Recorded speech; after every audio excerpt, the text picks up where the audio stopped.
Move now!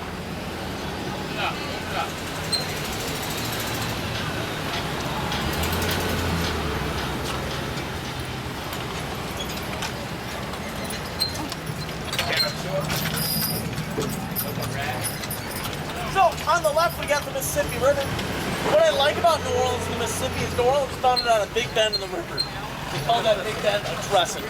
That's why we call New Orleans a crescent city. That big bend in the river causes so many different currents and turbulence in the river, it stretches out. The Mississippi is over 200 feet deep, right in front of New Orleans. Deepest part of the whole Mississippi is right there. Now, we founded the city here because of that tight turn too. A river naturally floods on the outside of the turn. Believe it or not, that's where we put the city. You would think that that was a bad idea, but it was not. Before we put the city right here, it flooded hundreds of times right here, depositing soil every time. What we're on right now is 14 feet above sea level. So this area never flooded during Katrina. Neither of my houses ever took water.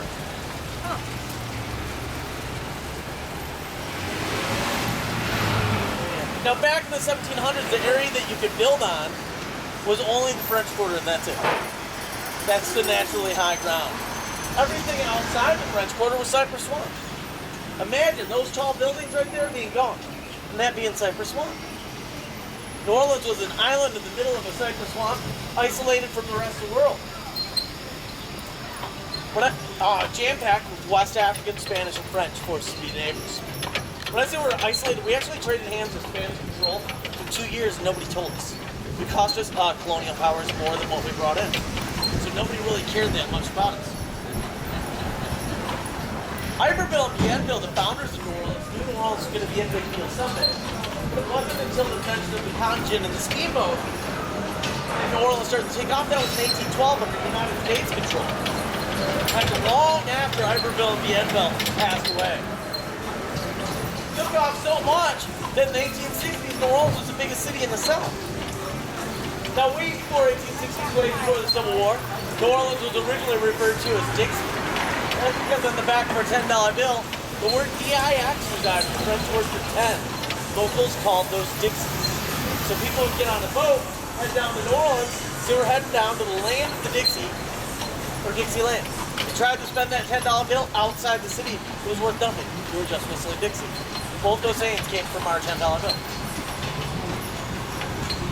So back in the 1700s, we had tons of West African, Spanish, and French, forced to be neighbors on an island in the middle of a cypress swamp, isolated from the rest of the world. And they started having relations, and they gave each other food. And all three cultures came together, made one culture. You can see it in our food. Jambalayas and gumbos are perfect examples of all three cultures coming together.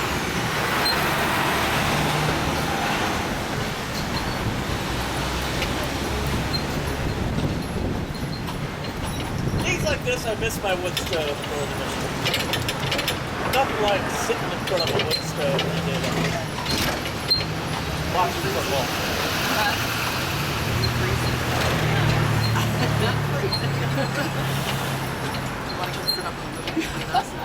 It's beautiful out there. It's so nice. Yeah. It's cold though. Much better than yesterday. What is it? Probably 70 and we're freezing. I know. Do you know what time? The high was supposed to be 72. Really? So it could be like 60 something? Oh my lord. You do? I feel like it's 50. I feel like it's 45. Yeah, I know it's not. Well, with the wind.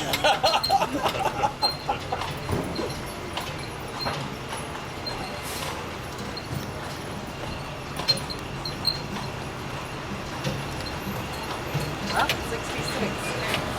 Is it really? Wow. You want to sit up and oh, and you know what? Everyone's following it.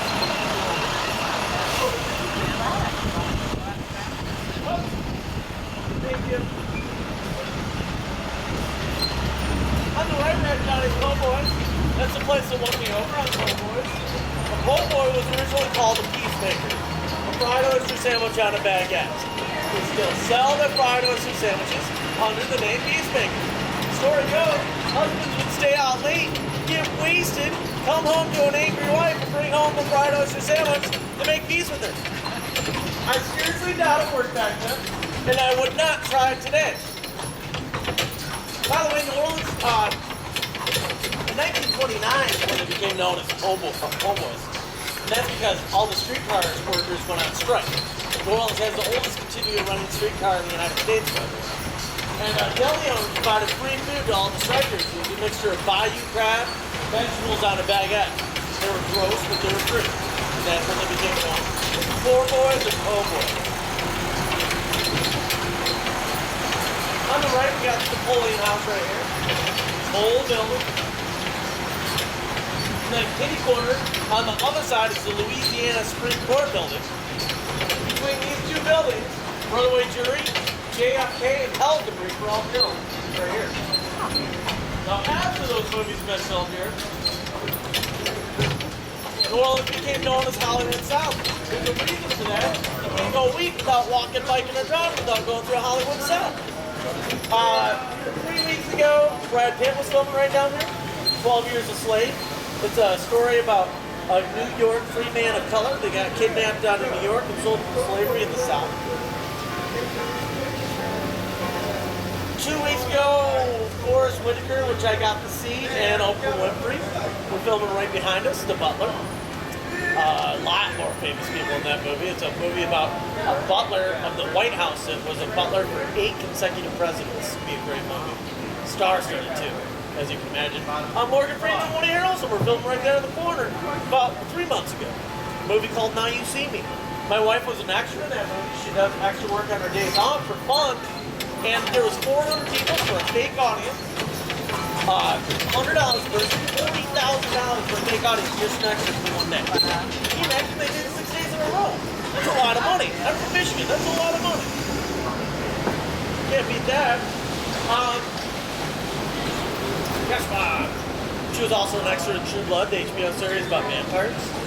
She got to do that. It's filmed in California, but they come here every once in a while. My wife, my neighbor went overseas to measure and photograph the vessel that we studied the Somalian pirates out of. And saved the captain's life off the coast of Africa, off that life raft. She's going to recreate that vessel here because she's set to that. So this is all going on right now. It's actually, we're filming more movies in Louisiana than California. Isn't that insane?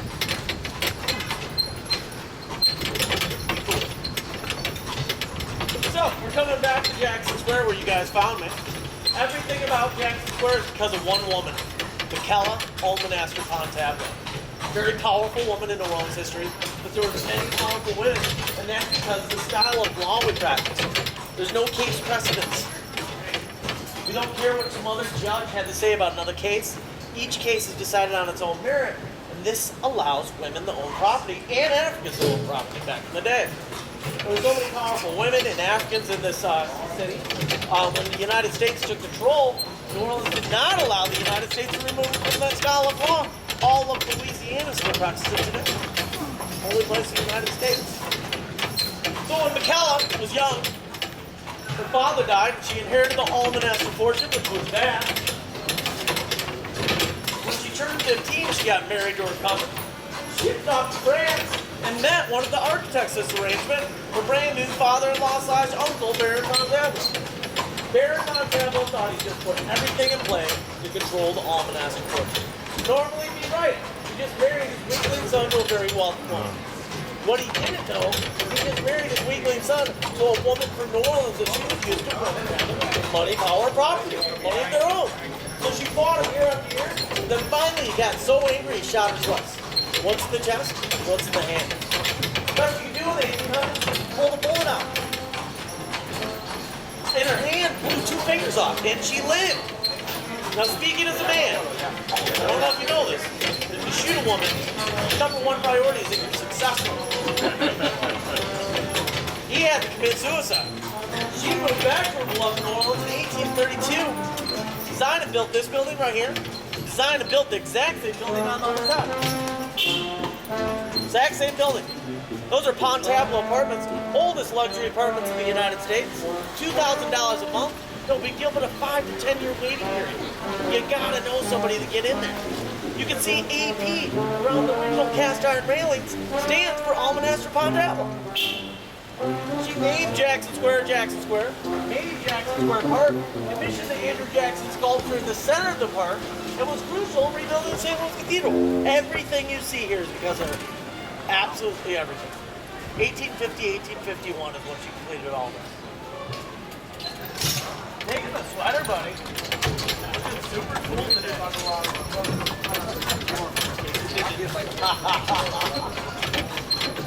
Welcome to the street of Tennessee Williams and William Faulkner. Tennessee Williams rode a streetcar named Desire, living on a third-story apartment on the left. And William Faulkner rode Soldier's Bay, living down this alleyway. Now, also down this alleyway is one of many absinthe bars in the city. Absinthe was illegal in the United States until recently. It's now legal.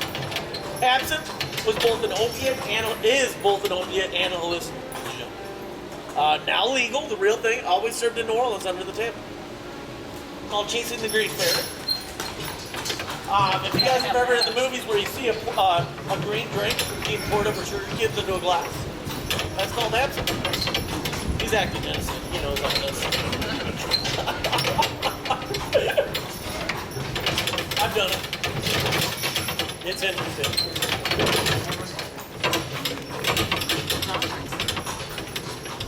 No. What is it? The active ingredient is the redwood wormwood. And that's what it's got. It is an actual drug. It's an actual opiate. Guys, this is Royal Street. We shut down Royal Street every day for musicians. A lot of them are jazz musicians. New Orleans is the birthplace of jazz. One of the major reasons for that is we allowed our slaves to play their music.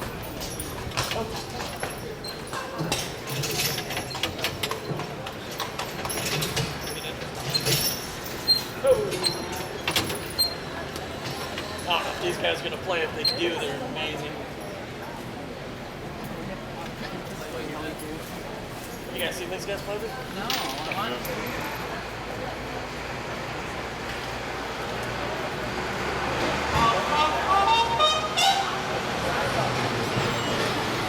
This next tune is called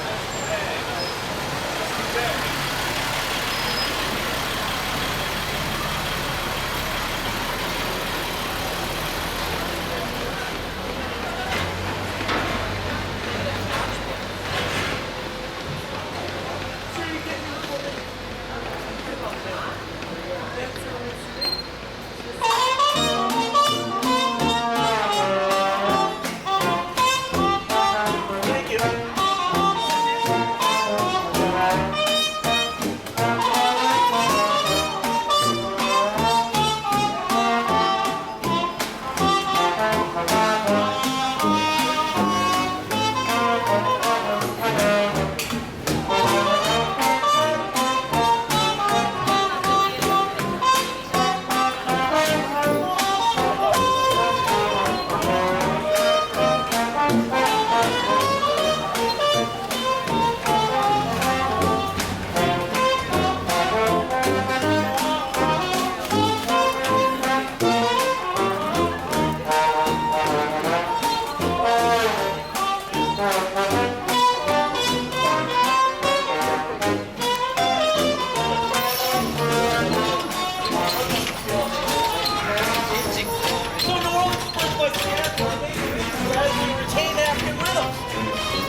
We allowed our slaves to play the music.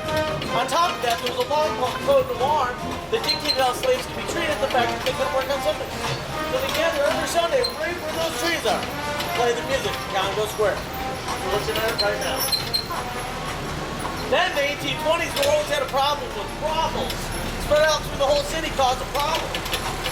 So they shut them all down and opened them up in one neighborhood called Storyville. Storyville is where African rhythms came together with Western melodies and Western instruments to entertain the clients and prostitutes. The original word was jazzy, the French word for conversation. Talented trumpeters would make the trumpets hum. Other talented trumpeters would answer back. You're having a conversation with the trumpeters. All happened down on Basin Street, Congo Square, and Storyville, right on Basin Street, blocks away from each other. Oh. Hey. Preservation and Jazz and Preservation Hall are right next to each other. Celebrating the 50th anniversary. Great place to go see jazz. No seating, you sit on the floor, no alcohol, no tobacco. Preservation Jazz, Harry Connick Jr. got started there when he was young. Dad plays piano with Lowell Sutton sing along with him.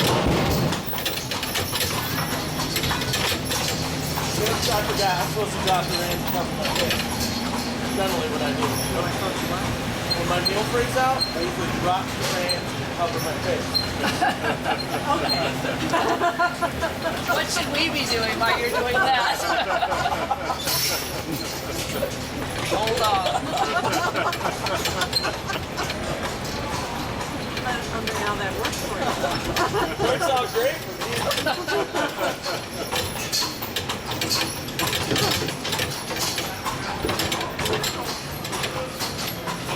Marie Laveau House of Voodoo is one of many houses that Marie Laveau owned, the Voodoo Queen of New Orleans. The city allowed a confident woman that was worth several $1 million by the end of her life. She died, acquired this wealth in the late 1800s. How's it going, darling? Marie Laveau, on top of being an African priestess of the Voodoo or Greek religion, is also a devout Catholic. Works hand in hand with the priestess in the cathedral to take care of the poor. That was actually the traffic training, so we worked there every night. Yes, we were working every night. What we're looking at right now is Spanish art section. In 1788, 1794, 80% of the Orleans burnt down the ground. That was the French woodwork. We feel under Spanish control, gives us the Caribbean look that we see today. The thing I like to point out about the Spanish architecture, what we're looking at right here, is cement privacy fence. Hiding luxury inside and in the back. But we can tell these places are not plain. They're extraordinary. We're not allowed to see it. Take a look.